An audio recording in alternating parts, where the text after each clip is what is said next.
Election তো এখন চলে এসেছে, আপনি এইবারে ইলেকশন লড়ছেন না কেন? আরে ঠিক আছে, ইলেকশন লড়লে কি হবে? ইলেকশনে তো দিদি আবার মোদিকে দিয়ে গেছে, এই মোদি দিদিকে দিয়ে গেছে।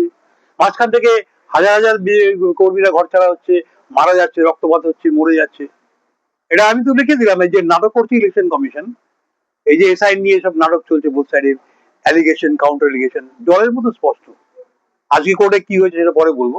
আজকে একটা কোর্টে কল্যাণ ব্যানার্জি এসেছিলেন, বলবো। আপনি 2021-এ প্রার্থী ছিলেন, তো এবারে তো আপনি নির্বাচনে মানে আপনি ভোটে দাঁড়ালেন না, এইটা কি কোনো 2021-এ দেখো, ইলেকশনে ঢুকতে গেলে যে যোগ্যতা আমার দরকার আমার নেই, কেননা আমার ক্লাস 8 পাস সার্টিফিকেট নেই, আমার ওই ক্রিমিনাল কেস নেই, তারপরে আমার কিছু কারণ সেই যোগ্যতা আমাদের নেই, সেই জন্য ইলেকশনে আমি জানতে পারবো না।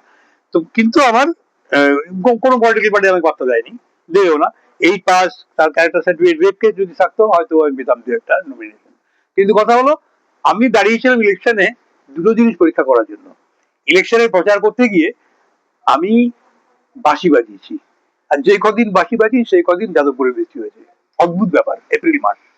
আজকে আপনি বললেন যে কিছু হয়েছিল, কি হয়েছিল আজকে? আজকে যে কোর্টে দাঁড়িয়ে যথারীতি ইলেকশন কমিশন একটা মানে মূর্খের মতো যদি ইলেকশন কমিশনের লোকজন হয়, তো কোথা থেকে আইএস পাস করে যায় না, হঠাৎ করে উনি একটা করে দিলেন 180 জন না কতজন নাকি ট্রাভেল মেকার, এদেরকে অ্যারেস্ট করতে হবে বা প্রিভেন্টিভ ডিটেনশন করতে হবে। ওরা কি করে জানলো যে ট্রাভেল মেকার আছে? সেটাই তো বক্তব্য, সেটা কল্যাণ ব্যানার্জি বলে গেলেন, এটা বলবেনই। আবার এটাকে আবার সাপোর্ট করলো আমাদের স্টেট, ওয়েস্ট বেঙ্গল স্টেট। এবার ইলেকশন কমিশন কি বলবে আমি জানা আছে বলে বেরিয়ে চলে এলাম। তো এইরকম ধরনের হাস্যকর যদি বিজ্ঞপ্তি দেয় ট্রাভেল মেকারদের অ্যারেস্ট করতে হবে, তুমি যখন জানো who is the travel maker, why you have come for election. আমি তো নোটিস করেছি ইলেকশন কমিশনকে যে এখন ওয়েস্ট বেঙ্গলের ইলেকশন করার মতো পরিবেশ নেই। তোমরা সেটা না জেনে, এটা সবাই জানে, এভরিবডি নোজ, যেখানে একটা লোককে হাসপাতালে ডিউটি করতে গিয়ে মেরে ছেড়ে দেওয়া হয়, সে বিচার পায় না। বিচার পেয়েছে কি এখনো পর্যন্ত ধরা পড়েছে? যেখানে এরকম অনেকগুলো বিচার পায়নি। শুধু তাই নয়, তুমি ইলেকশন করতে এসে এত লোক মারা হয়েছে, তো election commission is the murderer. Because of your notification people R dyeing. তুমি একটা বিচার দিতে পেরেছো, একটা কম্পেনসেশন দিতে পেরেছো? একটা স্টেট গভর্নমেন্ট এমপ্লয়ি মারা গেল, পোলিং অফিসার মারা গেল, এতে লজ্জা লাগে না? দিস ব্লাডি ইলেকশন কমিশন, এই বিচার ব্যবস্থা। একটা লোক বিচার করছিল নিরপেক্ষ ভাবে, সেই লোকটাকে পতিয়ে পাঠিয়ে বিজেপি টিকিট দিয়ে দিল, এমপি বানিয়ে দিল। আর একটা লোক দু একটা রায় দিয়েছিলেন, ন্যায্য রায়, তার পতাকা পায়ে মারিয়ে দিল এই হাইকোর্ট চত্বরে। তিনি ঘৃণায় লজ্জায় এখানে ফেয়ারওয়েল নিতে আসেননি। জাস্টিস বিশ্বনাথ বসু,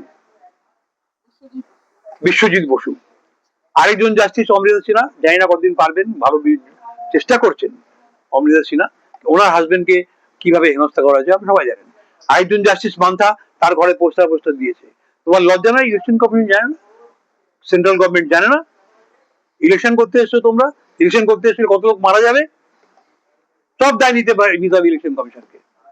ইলেকশন কমিশনকে নোটিশ করেছিলাম যে আমি মিস্টার এন কে রায়, আমি একজন ভোটার, আমার মনুস্মৃতিতে এই কথা লেখা আছে যে আপনি, আমরা এইটা মানি, আমরা আর কিছু মানি না। আমার ধর্মগ্রন্থে যা আছে যে শূদ্র, বলদ, নারী ইয়ে সব তাড়ন কে অধিকারী, তাহলে এটা সংবিধানের বিরুদ্ধে কথা। আমি আমার তাহলে আমি আমি এই উপনিষদের কথাটা মানি না, আমাকে লিখে দিতে হবে। তো আমি ইলেকশন কমিশনকে বলেছিলাম তুমি একটা সিস্টেম করো, late all the voters file affidavit. Affidavit file করে বলবে আমার ধর্মগ্রন্থে সংবিধান বিরোধী কথা লেখা থাকলে আমি সেগুলো মানি না। সবাই করবে, আব্দুল করবে, রিপেন রায় করবে, রেভারেন্টরা করবে, বাইবেলও আছে সংবিধানের কথাবার্তা, সেটা করবে। ভোট দেবে না। যেই দিন আমার মুসলিম ভাইরা লিখে দেবে আমরা ধর্মগ্রন্থ মানি না, সেদিন তো কোনো ঝামেলাই থাকবে না। সেটাই করছে ইলেকশন কমিশন, উল্টো পাল্টা সব উল্টো পাল্টা কাজ করছে। কারা ট্রাবল মেকার অ্যারেস্ট করো, তাদেরকে ধরো। আমি আর ইলেকশন কমিশন এভিডেন্স অফকোর্স আমি আপনাদের দেখাচ্ছি, ইলেকশন কমিশন আমি নোটিস করেছিলাম, সেই কাগজটা আমি দেখাচ্ছি, এখানে ছিল। এই দেখুন, 38টা পলিটিক্যাল পার্টিকে আমি নোটিস করেছি, 38টা পলিটিক্যাল পার্টি ইলেকশন কমিশন। আমি ওদের বলেছি ভোটারদের থেকে তুমি এফিডেভিট করিয়ে নাও। আমি অ্যাডভোকেটদেরও বলেছি, অ্যাডভোকেটদের এফিডেভিট হবে সারা ভারতবর্ষে প্রায় 100 কোটি ভোটার আছে, 100 কোটি ভোটার হলে পরে আমার উকিল ভাইরা তো কিছু পাবে, ভোটিং করবে, 2 টাকা হলেও পাবে, আর আমার সংবিধানটাও ঠিক হবে। আমি সংবিধান যা আমি বা সংবিধানের বিরোধী কথাবার্তা লেখা আছে আমার ধর্মগ্রন্থে, 26খানা আয়াত আছে ইসলামে যারা সরাসরি সংবিধান বিরোধী। রিজওয়ান আহমেদ কেস করেছিল, এই সুপ্রিম কোর্টের দম হয়নি, হ্যাঁ, ন্যায্য রায় দেওয়ার জন্য। এই সুপ্রিম কোর্ট শবরীমালার ব্যাপারে বেশ এগিয়ে আছে। अरे सबरीमालार केसटा तो सिंपल व्यापार, अगर आप भगवान को मानते हैं तो भगवान का कहना सुनिए, अगर भगवान को नहीं मानते हैं तो भगवान पास जाना क्यों है? वहां पे फकाइती करने का जगह है, बदमाशी करने का जगह है। आप सबरीमाला के लॉर्ड आयता के भक्त है तो वहां पे जाइए, वहां पे उनका कहना मानिए। अगर नहीं, वो कहते हैं कि आप मत जाओ, तब जाइए मत। अगर उनको नहीं मानते हैं तब भी आप जाइए मत। उनको नहीं मानते हैं तो उनको क्यों जाना है? यहाँ पे रंग रलिया बनाने की जगह है क्या? ये सुप्रीम कोर्ट का इनका जो है इतना भी अकल नहीं है कि इनको इतना बोले कि भाई if you believe in God lord Ayyappa, you listen to his advice. If you don't believe him, then you should not go there. ऐसा अभी 9 बेंच का राय चल रहा है, सो सब जुडिस मैटर है, मैं ज्यादा कुछ नहीं, जो पहले वाला जो था that is very very reprehensible. Next তো আগামী দিনে আপনার এই স্টেপটা হচ্ছে যে আপনি সুপ্রিম কোর্টে এইটা ফাইল করবেন, রাইট? সুপ্রিম কোর্টে ফাইল করবো, আপাতত নোটিশটা রিপ্লাইটা দিই, আমি একটা রিমাইন্ডার দিই। ডাকলেন বা কি উদ্দেশ্যে ডাকলেন? দেখো আজকে ফার্স্ট আওয়ারে একটা কেস নিয়ে গেছিলাম, চিফের ঘরে মেনশন করবো, এটাও ইলেকশন রিলেটেড কেস। এই কেসটা আমরা দায়িত্ব দেওয়া হয়েছে জাস্টিস অনারেবল জাস্টিস কৃষ্ণ রাওকে, ওনার ওখানে মেনশন করা হয়েছে। উনি বললেন এই ব্যাপারটা আমরা এখন ইলেকশন সম্বন্ধ মামলা আমি শুনবো না, অলরেডি এই একটা অর্ডার পাস করে দিয়েছি। তো অনেকক্ষণ জারি জিরা করার পরে ঠিক আছে আমি চিফকে বলতে এসেছি, তো ওই ছোট্ট করে বলে নিয়ে মামলাটা হচ্ছে তোমার ইয়ারও ভুল করেছে, ইয়ারও ভুলের জন্য আমার নমিনেশনটা, আমার ক্লায়েন্টের নমিনেশনটা বাতিল হয়ে গেছে। একই জিনিস, আমার ক্লায়েন্ট হচ্ছে ভবানীপুরের ভোটার, উনি সরি বারাসাতের ভোটার, উনি ভবানীপুর থেকে দাঁড়াবেন।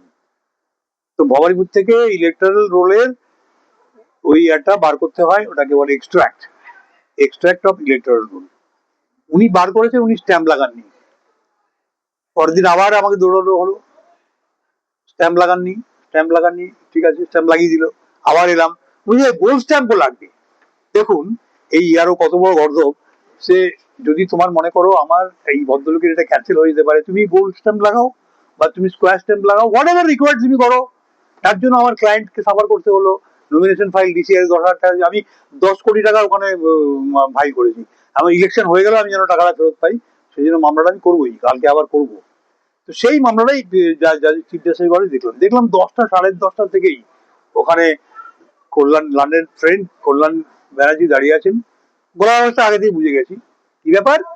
ইলেকশন কমিশন বলছে যে যারা যারা ট্রাবল মেকার তাদেরকে আগে থেকে অ্যারেস্ট করে নাও। How could they know that a troublemaker is? হ্যাঁ বলো, আমাকে দেখে ট্রাবল বোঝা যায়? আমি তো সব থেকে বড় ট্রাবল মেকার, আমি তো এখন সাইক্লোন করে ইলেকশনটাই পণ্ড করে দেবো, তাহলে আমাকে অ্যারেস্ট করুক, প্রমাণ করুক আগে। যাকে যেটা বলছিলাম, কল্যাণ ব্যানার্জি বক্তব্য জমা আছে, বেঙ্গল গভর্নমেন্টও বলছে যে ভাই ইলেকশনের ইয়েতে আমাদের বুথ অব্দি ইলেকশন কমিশনের বাইরে ল অ্যান্ড অর্ডারটা বেঙ্গল গভর্নমেন্টের। তো এবারে ওরা যদি বুথে যায় তাহলে অ্যারেস্ট করবে ইলেকশন কমিশন নাকি বেঙ্গল গভর্নমেন্ট করবে? এই নিয়ে বহুত মানে এটা হাস্যকর খেলা চলছে। যেরকম ভাবে ওই এসআইআর এ নোটিশ করলো অমর্ত্য সেনকে, ইলেকশন কমিশন করলো। প্রথম কথা আমি বলছি ইলেকশন কমিশনের কি মানে ঢাল নাই, তরোয়াল নাই, নিজাম সর্দার, নিজের স্টাফ নেই, নিজের লোক নেই, পাওয়ার আছে বিরাট। এদের লজ্জা করে না এই মুহূর্তে এসে ইলেকশন লাস্ট মোমেন্টে? সারা বছর ধরে তুমি ঘুমাচ্ছ, পরীক্ষার আগে তুমি ওই লণ্ঠন জ্বালিয়ে পড়তে আরম্ভ করেছো রাত জেগে। কত লোকের কত কষ্ট হচ্ছে বলতো? ট্রাবল মেকার তুমি জানো না কে? Don't you know who is the trouble maker? Bharat সরকার জানে না ট্রাবল মেকার কে? আমরা মামলা করিনি যে এই মুহূর্তে পশ্চিমবঙ্গে ইলেকশন করার মতো পরিস্থিতি নেই, এই ইলেকশনটাকে পোস্টপোন করে কিছুদিন পরে করো, আগে রাজ্যটাকে ঠিক করো। অসুস্থ রাজ্য, অসুস্থ লোক, সুগারে অসুস্থ, তার অপারেশন করতে নেই। বল আর কি বলছো? আপনার ক্লায়েন্টটা কে ছিল, মানে কি নাম জানো?